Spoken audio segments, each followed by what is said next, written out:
He didn't look up from his phone as I lugged 3 department store bags through the front door. The wind was cutting sideways. My knuckles were red. The front porch light wasn't on. "Mom says you're a loser who'll never be happy," he said, thumbs still scrolling TikTok. All 30 guests in the living room laughed, except me. I just nodded once, set the bags down, and took off my coat. That was the moment I left. Not physically, not yet, but something inside me stood up, walked out, and didn't come back. My name's Dean Whitaker. I'm 48 years old, divorced, and I'd spent the last 14 years trying to be the kind of father mine never was. Turns out it didn't matter. My son Jackson is 16, tall, smart, athletic, social media fluent. He looks like me but doesn't speak like me. He used to call me his hero. That was before the iPhone came between us like glass. Christmas Eve. Our house was packed with my ex-wife's family. Her fiancé, wealthy, polished, half my age, was holding court by the fireplace, explaining crypto to 2 teenagers who didn't care. I was in the kitchen, loading disposable plates into the trash, when Jackson walked in. "Did you bring the PlayStation 5? He asked. No hello, no eye contact, just demand. "It's in the trunk," I said, still wrapped. He nodded like I'd done my job and walked out. Later I carried the rest in alone. The gaming chair, the rare sneakers, the jersey he begged for last year. Over $1,200, 3 stores, 1 bad knee. No one offered to help. Not his mom, not her new fiancé, certainly not Jackson. When I set the last box down under the tree, I looked up. He was laughing on the couch, phone inches from his face. "Look at this," he said to his cousin. "Dude gets hit with a shovel, rewinds it like 10 times. They both cracked up. I was standing 6 feet away, invisible. After dinner, I gave him one small gift, early. Just something personal. A hardcover graphic novel, first edition, signed by the artist. He opened it, flipped through 2 pages, and said, "Cool." Then he set it down, face first, and picked his phone back up. 15 minutes later, I saw it in the trash under a paper plate and a half-eaten breadstick. That night, I stayed on the couch. The guest room had been taken by one of her sisters and her boyfriend. At 1:04 a.m., I got up to use the bathroom and heard voices from upstairs. Jackson and his mom, door half open. I don't even know why he comes here," he said. "Like, what's the point?" A pause. "Be nice," she replied, yawning. "You know he's sensitive," he laughed. "Yeah, pathetic." I stepped back before the floor creaked. Didn't sleep the rest of the night. Christmas morning, he unwrapped everything. Didn't say thank you once. Posted a story on Instagram. "Best Christmas ever, thanks, Mom." I watched from across the room. No tag, no glance. The jersey was already on him. He wore it while hugging her fiancé for the camera. I didn't ask for a picture. Didn't make a speech, just cleaned up wrapping paper while they played with gadgets I bought. That night, I sat in my truck for 3 hours with the engine off. Hands on the wheel, eyes on the driveway. I thought about the time I missed my own mother's funeral to take Jackson to a soccer tournament out of state. He was 9th, scored twice. I cried in the hotel bathroom that night so he wouldn't see me break. He doesn't remember the trip. When I came back inside, the house was dark, everyone asleep. I stood in the kitchen, poured a glass of water, and opened the drawer under the phone charger. Pulled out a manila envelope I hadn't touched in 4 years. Inside, 1 prepaid debit card, APO box address, copies of bank statements, a flash drive, my birth certificate, everything I'd need to disappear, ready before I ever thought I'd use it. Jackson's bedroom door was open a crack. He was asleep, one arm hanging off the side of the bed, mouth open. I stood there for a minute, not out of sentiment, just confirmation. This was the last time I'd ever stand on this side of that door. I didn't say goodbye. Not when I left the next morning. Not when I shut the front door and walked out into the cold with nothing but my jacket, keys, and a manila envelope. No one noticed. I stayed in a motel 27 minutes outside town. Cash only. Room 12. The curtains didn't quite shut all the way, and the bathroom light flickered when you ran the sink. I didn't care. I plugged in my phone and opened the banking app. Joint accounts, credit cards, subscription services. I didn't cancel them. I just turned off access. 2 taps. That's all it took. His phone plan? Gone. Netflix? Logged out. Spotify? Buffering. The house Wi-Fi? Disabled. I sat back and watched the confirmation emails roll in like snow flurries. 15 years of family digital infrastructure, all under my name. They'd forgotten that. My name was still on the mortgage, still on the utilities, still on the original cable contract, even though her new fiancé paid the upgraded package. They never bothered to change any of it. At 10:18 a.m., I walked into the local branch of my bank and transferred the emergency savings, my personal one, not the joint, into a new trust account. The teller asked if I needed help closing anything else. I told her not yet, but soon. That afternoon, I drove to the storage unit I hadn't visited in 3 years. Unit number 54, back row, right next to the chain link fence that buzzed when it rained. Inside, one box of old tax returns, a duffel bag with camping gear, and a plastic tub labeled Photos. I opened it. Top photo was of Jackson at 5, standing on a dock in a Spider-Man hoodie, arms out like he could fly. His mom was cropped out of the frame. I'd done that years ago. I sorted through the stack and kept 5. Just 5. One from his first day of kindergarten, one at a ball game, one at the hospital when he broke his arm, one of him sleeping in the back seat after a road trip, and one of us both before everything went quiet between us. The rest I left in the tub. I shut the lid and turned off the light. At 3:02 p.m., I called the cell provider, explained that the secondary line on the plan had been compromised. They asked if I wanted to deactivate it or remove access. Remove, I said. Permanently. They read me a script about potential service disruptions and emergency access. I said I understood. Then I hit confirm. Jackson's phone went dark 3 minutes later. That night, I sat on the motel bed staring at the blank wall across from me. It had a smear of something just above the headboard. Maybe coffee, maybe worse. I didn't care. I opened a blank note on my phone and typed 3 things. Remove from will, deactivate shared Apple ID, change POA documents. I stared at that last line for a while. Power of attorney. He never asked what it meant when I first filed it. Never cared who'd have the authority if something happened to me. He assumed I'd never need it, that I'd always be around, waiting, funded, forgiving. He was wrong. The next morning I drove back into town, not to see them, just to finish things. I parked 3 blocks from the house and walked to the legal office next to the hardware store. 3rd floor, elevator was broken. My lawyer, Daniel, was an old friend, someone I hadn't talked to in 2 years. He raised an eyebrow when I walked in. You're finally doing it? He asked. I'm not burning the house down, I said. I'm just leaving it unlocked. He nodded, didn't ask questions, just pulled out a form. Executor change? I nodded again. At 12:47 p.m., I logged into our streaming hub dashboard, something I'd built myself when I worked in IT before downsizing took me out. I toggled access one by one. HBO Max, removed. Hulu, removed. Prime Video, removed. Nest Security, revoked admin rights. By 12:58, the house was still standing, but they were locked out of everything. They'd feel it slowly, like frostbite.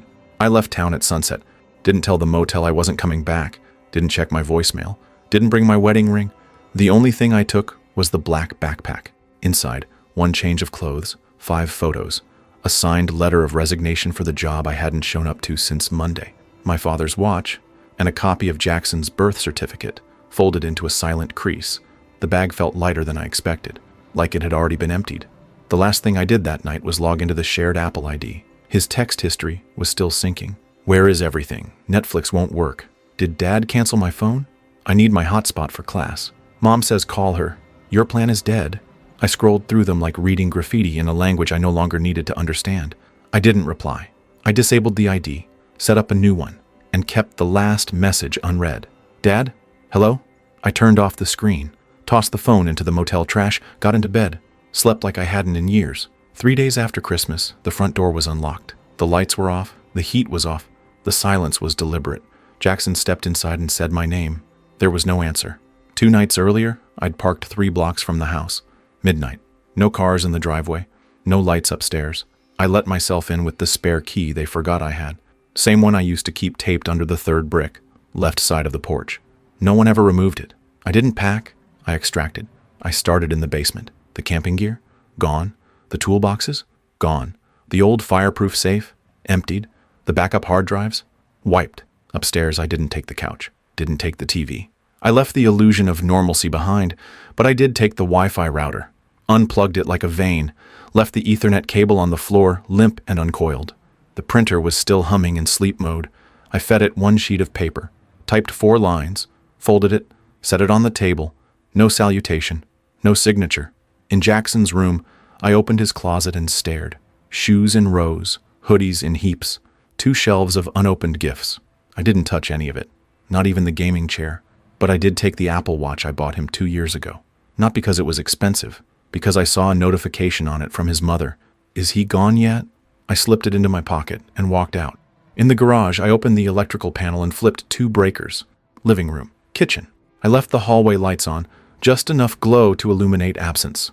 I placed the black backpack in the center of the dining room table, zipped, untouched since the motel, Then I walked back outside, locked the door behind me. I slept in the truck that night, not because I had to, because I needed to hear the quiet. No one called, no one texted, no one cared where I was. It confirmed everything I already knew. The next morning I sat at a cafe in the next town over, burner phone in hand, fresh coffee, one pastry. I logged into the utilities dashboard, scheduled service terminations, electric, off in 12 hours, gas, off next billing cycle, water, pending disconnect, they'd get the notices in the mail. I wouldn't. At noon, I visited the DMV, filed for a new address change to a P.O. box I'd paid for in cash, updated my forwarding instructions. Then I went to a nearby bank and opened an account under my middle name. No card, no checkbook, just the account. I moved $16,200 into it. It wasn't much, but it was mine. At 4:23 p.m., I walked into a shelter just south of the county line. Adopted a dog, 7 years old, black lab mix. His name was Max. No tags, no history, just quiet eyes. We drove until sundown. No destination, no map. Back at the house, Jackson was standing in the foyer, phone in hand, signal blinking, no Wi-Fi, no service. He said my name again, still no answer. He walked into the kitchen, opened the fridge, empty, tried the light switch, nothing. He saw the note, read it twice. Then he saw the backpack. He unzipped it slowly. Inside, a framed photo of us at the park, his hospital bracelet from when he was 7, the ticket stub from the game where he hit his first home run, a flashlight, a signed copy of the graphic novel he threw away, and a prepaid phone with one number saved. Don't. He sat down in the chair I left behind, stared at the bag for a long time. Then he checked his phone again. No signal, no notification, no father. I didn't always feel like a ghost. There was a time Jackson would wait at the window when I came home, 5 years old, hands on the glass, mouth pressed into a circle, his version of a smile. I used to think I could keep that version of him alive. The day he was born, I missed a promotion. I didn't tell anyone. I was in line for a supervisor role, first in 10 years. My boss called while I was pacing the delivery hallway. I need a decision, he said. I could hear the urgency in his voice. I told him I'd call back. He didn't wait. I didn't regret it. Not at the time. We had matching shirts when he was 3. Both said, Whittaker strong. His mom hated them. Don't turn him into a clone, she said. But he loved them. Wore his until the lettering faded off. Mine's still folded in the bottom of my drawer. I never wore it again. He used to fall asleep in the back seat. After soccer, after birthday parties, after nothing. I'd pull into the driveway and just sit there, sometimes for 20 minutes. No radio, no phone, just the sound of him breathing and the warm hum of a moment no one else would remember but me. When he broke his arm at 7, he didn't cry until we got to the ER, and only because the nurse put an IV in. I held his hand, told him stories, let him squeeze my thumb so hard it turned purple. He didn't let go until they sedated him. When he woke up, he asked for his mom. She didn't answer her phone until the second day. The last time we took a vacation, he was 9, canoeing in Wisconsin. He fell in the water trying to grab a leaf. I hauled him out, soaked, freezing, scared. He laughed the whole time, said it was the best day ever. He drew a comic about it the next week. It's still in a drawer in my old desk. He stopped drawing by the time he was 11, said it was for babies. When the divorce started, he was too young to understand. I moved into a rental half a mile away, close enough to drop off lunches when his mom forgot, far enough that I was always the first arriving, never the first waiting. She called it co-parenting. I called it background noise. At 13, he blocked my number, said it was an accident, said it was just a new phone, said, I didn't even notice. It stayed that way for 8 months. I bought him a dog when he was 10, a rescue mutt with one ear that stuck up like a flag. He named him Dusty. 3 years later, Dusty was gone. His mom said it was allergies. I never found out where they took him. He never asked. Last Christmas, I bought him a camera. Nice first DSLR, full kit. He liked photography for about a week. Then he left it on the floor of his closet until the battery died. I found it while packing. The SD card was empty. When he turned 16, he didn't invite me to the party. Said it was just friends. I left the keys to the used car I bought him in the mailbox. No boo, no note. I watched him drive it on Instagram stories. He tagged his mom, wrote, best gift ever. The last time he said, I love you, he was 12. I don't remember what I said back. Probably, I love you too. Maybe always. I wish I remembered the tone. I wish I'd paid attention. Because now, it feels like that version of him never existed. People think heartbreak is loud. It isn't. It's quiet. It's opening a drawer and finding a picture he doesn't remember taking. It's hearing your name in a sentence and realizing the tone has changed. It's walking into a room and knowing you're tolerated, not wanted. It's watching a child who once clung to your pant leg scroll past you like an ad he doesn't want to see. The night I disappeared, I looked at my phone one last time. No new messages, no missed calls. The last thing I saw was a photo he posted, smiling with his mom, captioned, "Family." I clicked report, not because of the photo, because of the lie. Then I powered the phone down, left it in the motel trash, and took Max for a walk. The first missed payment was the phone bill, then the internet, then the car.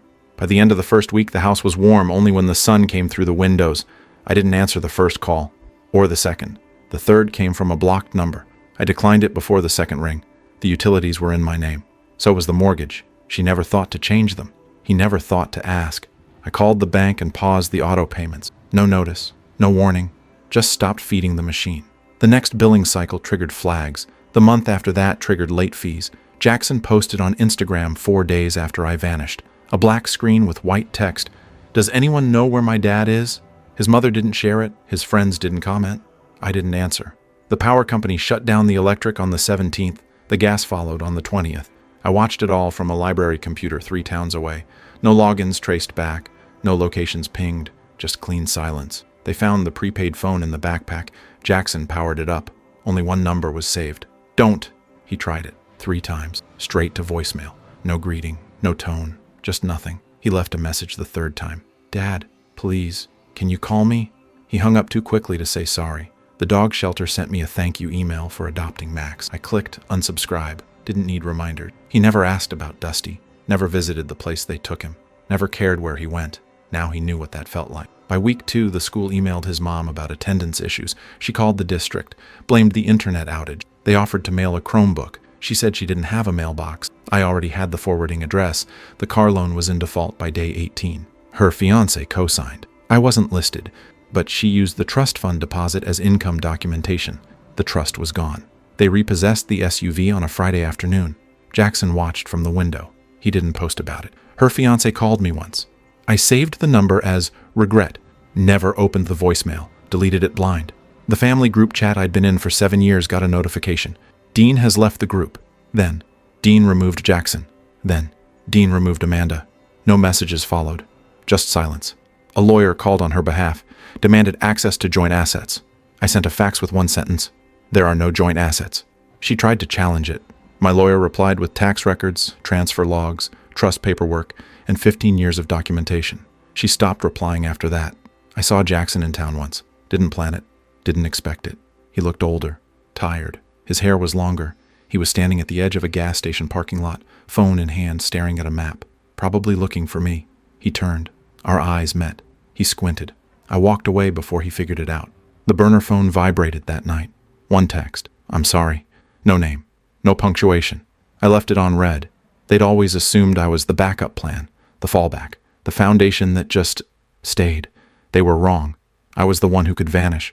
And I had. I heard from the realtor 2 weeks later. House had sold. Fast. Below market. She didn't want to fight for it. Didn't have the credit. Didn't have the name on the deed. She said it was unlivable. Said it felt haunted. She wasn't wrong. The place I ended up wasn't much. 1-bedroom rental near a lake. No TV. No couch. Just a bed, a table, and a coffee maker with a cracked carafe. Didn't need anything else. Max sleeps near the door. Doesn't bark. Doesn't whine.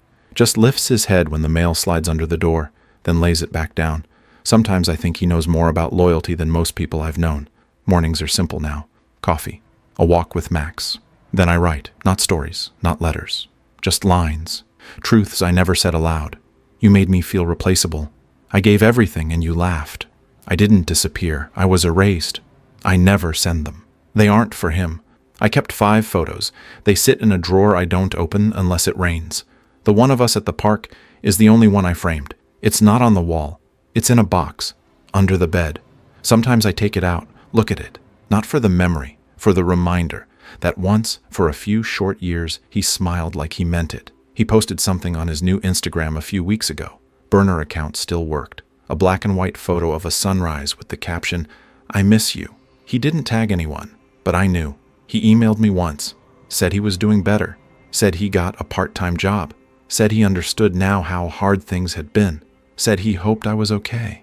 I didn't reply, not because I was angry, not because I wanted him to hurt, because sometimes You need to live with the silence, just long enough to understand what noise used to mean. I never changed my number. Just don't answer it anymore. The phone rings sometimes. Most go to voicemail. None get returned. Except one. Her fiancé called again, this time from a blocked number. Left a voicemail. Just so you know, he's hurting. He won't say it, but he is. I deleted it before it finished playing. I got a letter from the school district. Apparently, Jackson graduated late, but still finished. They wanted an emergency contact. I didn't fill it out. Just mailed it back with a post-it note. Not applicable. Sometimes I see boys his age at the gas station or the coffee shop. One of them laughed once. Same rhythm as Jackson. I turned my head too fast. Spilled my coffee. Didn't go back there after that. I started volunteering at a shelter. Nothing heavy. Cleaning bowls. Sorting towels. The people there don't ask about your past. Just whether you can show up on time and keep the noise down. I'm good at both. Max likes the lake. We go there every Saturday. He sits beside me on a wooden bench while I read. Sometimes I talk to him. Just small things. What the sky looks like. What I forgot to buy. What I wish I'd said. He never answers, but he listens better than most. The last thing I did was open the backpack. It still smelled like the house. Not the house itself, just the years. I took out the birth certificate, tore it in half, dropped it in the trash. Then I picked up the photo, looked at it one more time, and slid it back into the frame. No closure, no reconciliation, no grand message. Just this: I'm still here. He isn't. And for the first time in a long time, that's enough. That's all for this story. I'll be back with another one. If you haven't already, please consider subscribing to the channel. It motivates me to create more content like this.